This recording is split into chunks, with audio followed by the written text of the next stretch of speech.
Well, that's been our thinking all along, that we would be seeing the rate cutting cycle starting from around Q2 of this year.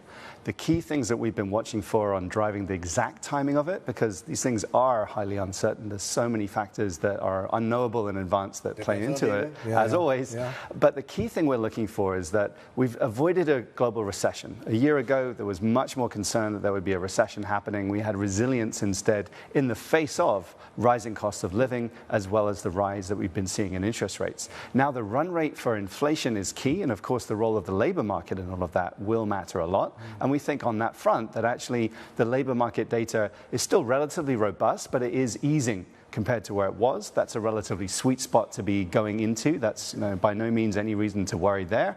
And at the same time, we've been seeing the run rate for core consumer price inflation and PCE inflation going in the direction. When you annualize the more recent data, even the year-on-year numbers by Q2 should easily be low enough to say that actually a change in interest rates, when we're so relatively tight, to at least head back towards normal and begin that process will make total sense in our view by then. So a couple of months ago, before May or June, right? But as of the day that we know of now, today, right? It seems as though when the Fed does start cutting, fingers crossed, it'll be cutting for the right reasons, because, say, inflation continues to taper, and not because there are cracks in the U.S. economy.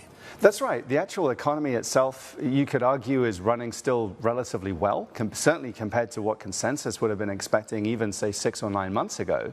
Now, it is easing off. There have been some cost of living pressures. We've been seeing the savings rate has gone relatively low.